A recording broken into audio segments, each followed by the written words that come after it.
Hello and welcome to Lost Love Mystery, where we explore the twists and turns of love, the pain of betrayal, and the mysteries that lie hidden in the heart.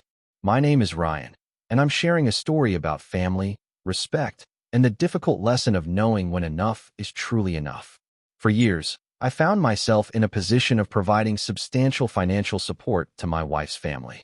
It wasn't a matter of grand gestures or seeking recognition. It simply felt like the natural thing to do, a quiet fulfillment of what I understood family to be. Rent, unexpected bills, groceries, whatever the need, I addressed it without fanfare. However, beneath this surface of assistance, a complex dynamic existed.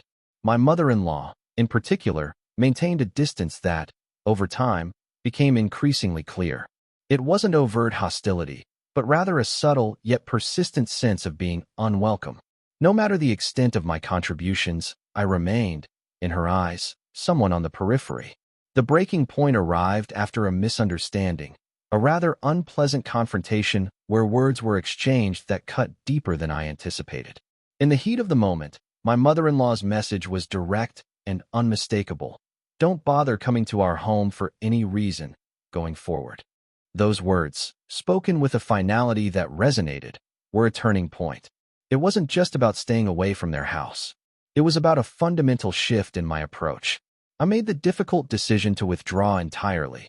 No more financial support, no presents at birthdays, holidays, or any other family gathering. I could no longer reconcile being treated as an outsider with the role I played in supporting them. This decision, as you can imagine, had profound repercussions on my marriage. The strain between Arya and me was immense, a period marked by uncertainty and doubt about our future. But to truly understand the weight of that decision, I need to take you back to the beginning, to the initial encounters and the subtle currents that shaped this entire situation. The story, in essence, begins with my first meeting with Arya's family. They are a close-knit group, deeply rooted in tradition, and hold specific views on what constitutes success. When I entered their lives, I believe I disrupted a certain expectation. Her mother's initial reaction was barely concealed disappointment. Her gaze seemed to be assessing my shortcomings, and it didn't take long to discern the reason. There was someone else, a man her mother had, in her mind, envisioned for Arya. This individual was not just well-off. He was conspicuously wealthy. His approach was one of conspicuous generosity, lavish gifts, frequent financial offerings, a clear attempt to win favor. He treated Arya's family, in a way, as a project to be cultivated. Compared to this, my own situation must have seemed inadequate. At that time, I was working to establish myself. I had a stable job, but I wasn't extravagant, and my financial situation was modest. My family was comfortable, but we didn't flaunt our means. I was self-sufficient, paying my own way, and not reliant on anyone else. When Arya introduced me, we had been together for about 18 months, a period marked by a genuine connection and discussions about a shared future. Meeting her family was supposed to be a significant step, but it felt more like an evaluation, one where I was acutely aware of falling short. Despite this palpable tension, Arya chose me. She was unequivocal in her feelings, stating that the other man's displays of wealth had never swayed her. Her love was for me, she said, and that was all that mattered to her. Her words were a source of immense happiness, but they couldn't entirely dispel a lingering unease. We lived in the same city as her family, making complete avoidance impractical. I feared that her mother's disapproval wouldn't simply dissipate. It would remain a latent issue, waiting for an opportunity to surface. And, as it turned out, my apprehension was well-founded. Following our marriage, I felt a strong sense of responsibility. I dedicated myself to my corporate career, pursuing promotions and opportunities with focused determination.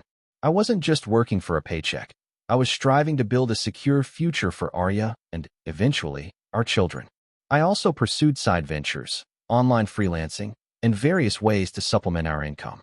You might think that such dedication would earn some measure of respect, but my mother-in-law's attitude remained unchanged.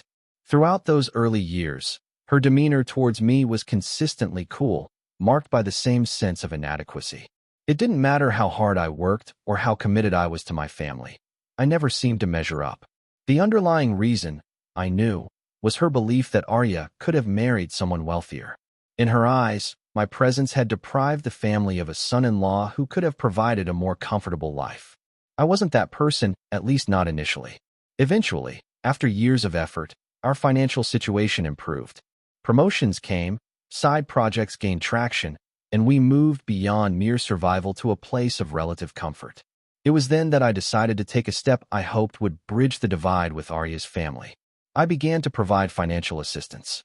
Initially, it was small, helping Arya cover her parents' rent when they were struggling.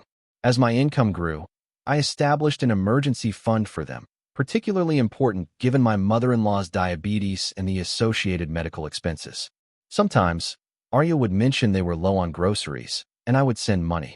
These actions weren't prompted by requests or a desire to buy acceptance. They stemmed from a sense of responsibility and a genuine wish to help. However, a peculiar dynamic developed. While the entire family was aware of my contributions, my mother-in-law remained uninformed. It was as if there was an unspoken agreement to keep her in the dark, a reluctance to acknowledge my role. This meant that her treatment of me didn't evolve. I would occasionally suggest to Arya that perhaps informing her mother might change things. But Arya would counsel patience, citing her mother's traditional views and the difficulty in changing her perspective. And so, out of love for my wife and trust in her judgment, I remained silent.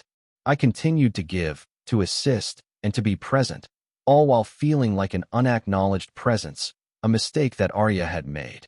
The rest of the family, my father-in-law and Arya's siblings, were, for the most part, neutral. They didn't mistreat me, but they also didn't defend me. In my mother-in-law's presence, they remained silent. They never corrected her or challenged her dismissive remarks. It felt as if they prioritized maintaining peace over acknowledging what was right. Over time, this silence became almost as grating as her disrespect. Initially, I tried to dismiss it, telling myself that my actions were for my wife and children, not for her approval. But the truth is that no one enjoys feeling invisible, especially when making tangible sacrifices. It wasn't about the money anymore. It was about the feeling that, regardless of my efforts, I would never be truly seen, appreciated, or respected. That realization was a difficult burden to bear. Thanksgiving, for many years, followed a predictable pattern. Arya would take the children to her parents' house a few days before the holiday. I would stay behind to finish work and then join them on Thanksgiving morning. It wasn't an ideal arrangement, particularly given the undercurrent of tension with my mother-in-law, but I accepted it for Arya's sake and for the sake of our children's memories. However, one particular year, the pattern was disrupted. Just a day after Arya's arrival, she called, sounding stressed, and asked me to send additional funds for an unexpected situation. The request, coming on top of years of similar requests, triggered a sense of weariness. I was tired of feeling like a resource, not a person. I told her, calmly but firmly, that they needed to manage their finances more effectively. Before I could elaborate, the phone was taken from Arya, and I found myself listening to her mother's voice, filled with anger. She accused me of trying to control Arya, of manipulating the family by withholding money. She used words like disrespectful, selfish, and ungrateful. Then, she uttered the words that served as the final catalyst. Since you have no respect for our family, don't come back to our house for anything. I remember holding the phone, stunned into silence. There was nothing to say. Any attempt to argue would have been futile, and I was too exhausted to fight for a place where I was clearly not wanted. I simply ended the call, allowing the silence to convey what words could not. Thanksgiving Day arrived, and I remained at home. I had a simple meal and watched a holiday movie that the children enjoyed. No one called to inquire about my absence. The monthly financial support I usually provided remained in my account. If my presence and contributions held so little value, I reasoned, perhaps it was time they experienced the consequences of their actions. The impact of ceasing those payments was felt swiftly. Within a month, the family's financial stability began to crumble. Bills mounted, rent payments were delayed, grocery budgets tightened, and unexpected expenses, once seamlessly absorbed, became significant challenges. I learned of these difficulties gradually, through oblique comments from Arya about her mother's stress or her father's sense of being overwhelmed. But I maintained my stance. My decision was made, and I adhered to it. Arya, understandably, was deeply unhappy with my silence. She accused me of being vindictive, of allowing personal feelings to cloud my judgment. She emphasized her mother's fragile health and argued that it was unfair to punish the entire family for her mother's words. I listened to her, but my response was minimal. I had come to realize that explanations were futile. Years of being the accommodating one, the patient one, had yielded nothing. I chose to disregard the accusations and stay my course. Then my father-in-law called. His tone was hesitant, almost apologetic, as if he was setting aside his pride to reach out. He was direct, stating that my mother-in-law's health was deteriorating. Her diabetes was not being properly managed due to the lack of funds for medication and treatment. His words were stark. She could die if she doesn't get the care she needs. Those words resonated differently. I never wished harm or suffering on anyone, regardless of how I had been treated. I agreed to provide financial assistance, but only for health-related necessities. Eventually, the truth of my past support came to light for my mother-in-law. She learned the extent of my contributions over the years, the rent payments, the emergency funds, the grocery assistance. The revelation prompted a noticeable change in her demeanor. The woman who had once barely acknowledged my existence now attempted to establish a connection. Messages were relayed through Arya, and there was even a tentative invitation to a family dinner. But by then, it was too late. Her acceptance was no longer a priority. That chapter was closed. I made it clear to Arya and the rest of the family that my assistance would be limited to health matters. Birthdays, celebrations, family gatherings, I would not be present. I never set foot in their house again, and I have no regrets about that decision. The aftermath of these events led me to contemplate a significant change, relocating my family far away, perhaps to a different city or even a different state. The idea was to create a fresh start, free from the constant emotional drain and the lingering effects of those past interactions. It was about safeguarding my own well-being and protecting my marriage from the subtle but persistent damage caused by proximity to her family's dynamics. However, Arya was resistant to this idea. Her ties to her family were strong, forged through years of shared experiences and cultural bonds. Despite witnessing her mother's treatment of me and understanding the truth about my financial sacrifices, she struggled with the prospect of leaving them behind. I understand her perspective. Family connections can be powerful and enduring. But for me, loyalty isn't solely defined by blood. It's about mutual respect, about those who stand by you and value you. And the painful truth was that I didn't feel that respect, not from her mother, and not consistently from Arya when she excused their behavior. And so, we find ourselves at a crossroads. I am inclined to move forward, to create a new chapter, while she is drawn to the familiar, to the roots that have also caused us pain.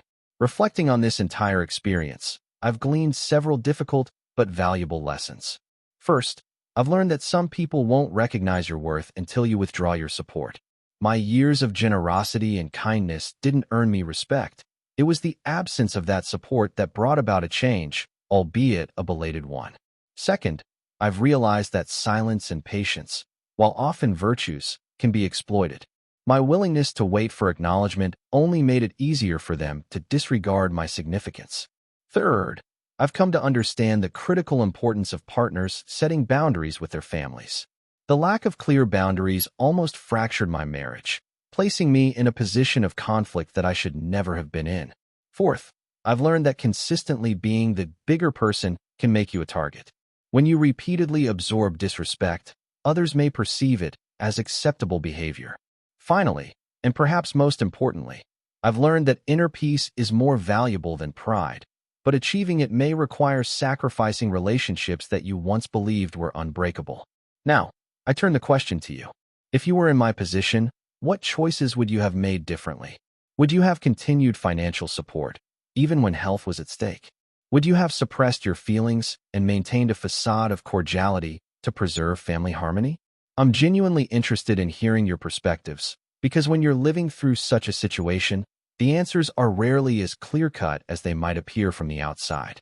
Thank you for taking the time to listen to my story. If any part of it resonated with you, please feel free to share it with others who might benefit from it.